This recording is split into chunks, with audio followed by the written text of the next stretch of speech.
श्री जगन्नाथ महाप्रभु, उनके चरणों के एक आश्रित भक्त, उनकी भी मां ऐसी थी।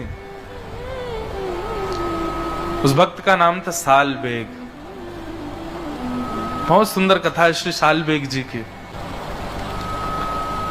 साल बेग जी की माता जी, उनका पूर्व चरित्र तो इतना विस्तृत नहीं सुनेंगे, पर बस इतना मात्र समझ लीजिए कि एक म्लेच्छ व्यक्ति ने अपहरण करके उनको ले गया और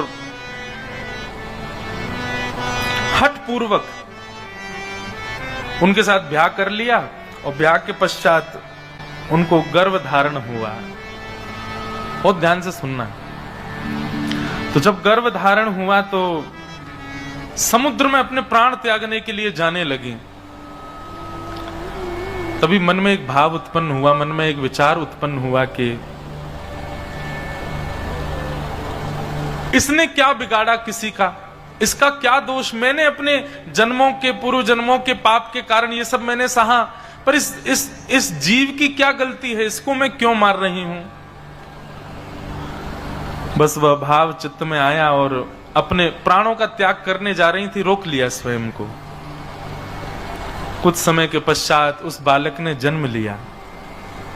उसके पिता का नाम था काल बेग और उस बालक का नाम रखा गया साल बेग। साल बेग बचपन से ही अपनी मां के पास, मां के प्रति ज्यादा आकर्षण था, मां के साथ रहते थे और मां उनको श्री जगन्नाथ जी की सुंदर सुंदर कथा सुनाती थी। दर्शन करने कभी नहीं गया, कोसों दूर गांव में रहता है साल बेग। तो साल बेग एक म्लेच्छ, माता जी तो उनकी ब्राह्मणी थी पर पिताजी उनके म्लेच्छ थे। हठपूर्वक उनका वर्ण करके और फिर बालक का जन्म हुआ।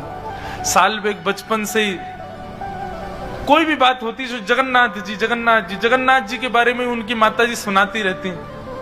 जगन्नाथ जी के ऐसे बड़े बड़े नेत्र हैं, तेरे को पता है ऐसे बड़े नेत्र